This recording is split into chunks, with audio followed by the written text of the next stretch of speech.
Video کو like کریں، ہمارے چینل کو سبسکرائب کریں، پاس والی بیل آئیکن کو دبا دیں تاکہ ہماری آنے والی ہر نیو ویڈیو کی نوٹیفیکیشن آپ کو ملتی رہے۔ حضور علیہ السلام کی سیرت میں یہ بات ملتی ہے کہ انسان تو انسان ہے میرے نبی کے ہاتھ پر، انسان تو انسان ہے میرے نبی کے ہاتھ پر۔ جنات نے تک کلمہ پڑھا ہے، حالانکہ جنات نظر نہیں آتے، جنات نظر کبھی کسی کو دکھا ہو تو بتا دے دکھا۔ کچھ لوگ ایسے بھی کہتے ہیں کہ مجھے دکھتا ہے، دکھتا ہوگا۔ اس کو جن اسی لیے کہتے ہیں کہ وہ دکھتا نہیں، دکھتا نہیں اسی لیے اس کو جن کہتے ہیں۔ اور جس کو دکھ جاتا ہے پھر وہ نہیں دکھتا، یہ عجیب سی بات ہے۔ ہاں نہیں، میں مذاق نہیں کر رہا ہوں، ایسے بے شمار لوگ ہوئے جن کو دکھ گیا پھر وہ کبھی نہیں دکھے۔ تو جنات، لیکن یہ میرے نبی کا معجزہ ہے، انسان تو انسان ہے۔ جنات نے بھی میرے آقا کے ہاتھوں پہ کلمہ پڑھا، اور پھر قرآن میں پوری سورہ جن آ گئی، قرآن میں پوری سورہ جن آ گئی۔ اسی لیے میرے آقا نے فرمایا کہ تمہارے اب جنات بھائیوں کا بھی خیال کیا کرو، تمہارے جنات بھائیوں کا بھی خیال کیا کرو، اور ہڈیاں ان کے لیے چوس کر کے چھوڑ دیا کرو، کیونکہ ہڈیاں ان کی غذا ہے، ہڈیاں ان کی غذا ہے۔ اور بھی ان کی غذا کا تذکرہ کیا گیا، تو میرے آقا نے ان کے خیال کا بھی ذکر کیا۔ بلکہ جن کی بات آئی تو ایک بات مجھے یاد آئی کہ ایک سانپ آیا حضور علیہ السلام کے دربار میں۔ دربار ہی کہتے ہیں کیونکہ وہ ہمارے سرکار ہیں، جو سرکار ہوتا ہے اسی کا دربار ہوتا ہے۔ ہاں، اور اصل سرکار وہی ہے جو پرماننٹ ہے، بجز سرکار سر کار عالم، بجز سرکار سر کار عالم، سروکار نہ سرکار ندارے۔ کون دیتا ہے دینے کو منہ چاہیے، دینے والا ہے سچا ہمارا۔ ہم پوری دنیا کی حکومتوں کا احترام کرتے ہیں، لیکن سرکار تو ہمارے لیے اپنی سرکار، جسے خدا نے سرکار بنا کر بھیجا، جسے خدا نے غمگسار بنا کر بھیجا۔ بہرحال ان کے دربار میں سانپ آیا، لوگوں نے مارنا چاہا، حضور نے کہا رکو، آپ کی اگر توجہ ہے تو سمجھیں۔ لوگوں نے سانپ مارنا چاہا، کیونکہ سانپ مارنے کے لیے کہا گیا نا کہ قتل الموذی قبل الایذا، کہ موذی کو قتل کر دو اس سے پہلے کہ وہ تمہیں ایذا پہنچائے۔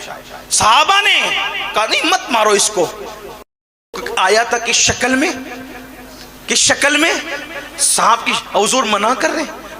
پہلے بولا کہ سانپ مارو، سانپ آیا تو کہا مت مارو۔ وہ کھڑا ہو گیا اپنی دم پر، حضور نے اپنے کان اس کے قریب کیے۔ سانپ آیا، بات سمجھ میں آئی کیوں آیا ہے؟ سانپ آیا، بات سمجھ میں آئی کیوں آیا؟ سانپ کے آگے ہاتھ بھی کیا جا سکتا تھا، سانپ کی طرف برتن بھی کیا جا سکتا تھا، سانپ کی طرف کچھ اور بھی کیا جا سکتا تھا، حضور نے کان کیا۔ اس کا مطلب سانپ کے آنے کا مقصد کیا ہے حضور جانتے ہیں۔ جو سانپوں کے آنے کا مقصد جانتا ہو، جو سانپوں کے، سمجھ میں آئی بات، جو سانپوں کے آنے کا مقصد جانتا ہے، کیا وہ صافوں کے آنے کا مقصد نہیں جانتا؟ راجستھان ہے، ہندی والی زمین ہے، لیکن بہرحال عاشقوں میں تو اتنی صلاحیت ہو ہی جاتی ہے کہ سانپ اور صاف دونوں میں فرق ہو۔ آپ کو صاف اس لیے کہہ رہا ہوں کہ جس کی نسبت مدینے کی سرکار سے جڑ جائے، اگر وہ صاف نہ ہو تو پھر کون صاف ہوگا؟ ہاں، آپ سب صاف ہیں۔ تو سانپ کے کان کیا، اس نے کچھ کہا، پھر حضور نے اسی لہجے میں کچھ کہا، عربی میں نہیں،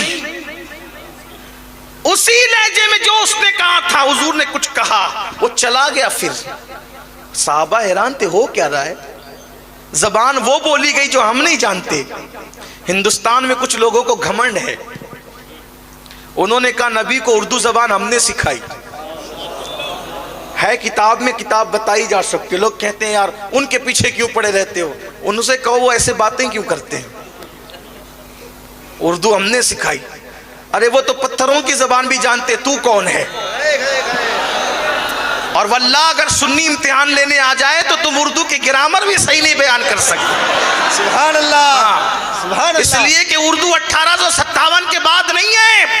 اردو کی ایجاد کرنے والی 3 شخصیتوں کے نام سر فہرست ہیں, اور وہ تینوں کے تین ہمارے ہیں. ان کے ہمارے ہونے میں اوروں کو بھی اختلاف نہیں ہے. پہلا نام امیر خسرو کا ہے, دوسرا نام مخدوم اشرف جہانگیر سمنانی کا ہے, تیسرا نام خواجہ دکن بندہ نواز کے سودراج کا ہے. نعرہ تکبیر, نعرہ رسالت, علماء اہل سنت, مسلک اعلی حضرت حضور سید امین القادری, سنی دعوت اسلامی. تینوں کے ہمارے ہونے میں اردو نبی کو سکھانے والوں آپ کو بھی اختلاف نہیں ہے, اس لیے کہ تینوں قبروں پر چادر اوڑھ کر پڑے جو آپ کے یہاں شرک ہے. یہ تو صرف ہمارا مزاج ہے, ہمارا ظرف ہے. میں کسی کو گالی نہیں دے رہا ہوں, لیکن بات یہ ہے. اور یہ بھی آپ کو بتاؤں کہ لوگوں کو اردو سے بڑی تکلیف ہے. ہم اردو کو مٹا دیں گے, اردو کو مٹا دیں گے. ہم کہتے ہیں فلمیں تو ہندی بناتے ہو, فلمیں ہندی بناتے ہو, گانے اردو میں گاتے ہو, کیونکہ پتہ ہے کہ جتنی لذتیں اردو میں ہوگی وہ کسی زبان میں نہیں ہوگی. ہندی بہت خوبصورت زبان ہے جانتا ہوں میں, لیکن گانوں کے لیے, شاعری کے لیے فارسی زبان کے بعد اردو زبان سے زیادہ کوئی زبان دلچسپ ثابت نہیں ہوئی ہے. اور اگر لوگوں کو اردو مٹانے کا اتنا ہی شوق ہے تو ہم کہتے ہیں جس سے بھارت آزاد ہوا تھا وہ ایک مختصر نعرہ ہے, اور اس نعرے کا نام ہے انقلاب زندہ باد. جب یہ نعرہ لگا تھا تب بھارت آزاد ہوا تھا. واللہ یہ انقلاب زندہ باد بتا دو کس زبان کا نعرہ ہے. یہ انقلاب بھی اردو کی پیداوار ہے. اور آپ کو یہ بتاؤں, آپ سے بھی کہتا ہوں اردو سیکھو, انگلش میڈیم میں اپنے بچوں کو ضرور پڑھاؤ, لیکن اردو زندہ رکھو. اس لیے کہ اسلام کا ذخیرہ کتب کے حوالے سے, لٹریچر کے حوالے سے عربی اور فارسی کے بعد سب سے زیادہ اگر ہے تو وہ اردو زبان میں ہے. اردو زندہ رہنی چاہیے اور رہے گی. کیوں؟ اس لیے کہ ولی کے بٹھائے ہوئے اونٹ نہیں اٹھا سکتے, تو ولیوں کی ایجاد کی ہوئی زبانوں کو لوگ کیسے مٹا سکتے ہیں؟ وہ نہیں مٹے گی, نہیں مٹے گی. بہرحال زبان اردو ہے. بات چلی تھی دور نکلی. عرض کر رہا تھا کہ حضور علیہ السلام نے اسی سانپ کو اس کے لہجے میں جواب دیا, وہ چلا گیا. صحابہ نے پوچھا حضور یہ کیا تھا؟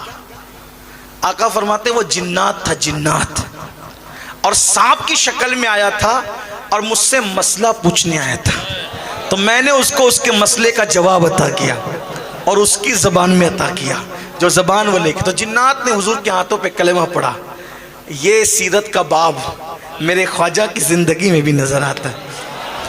بس بات ختم ہوتی ہے, اب اختتام کو پہنچتی ہے.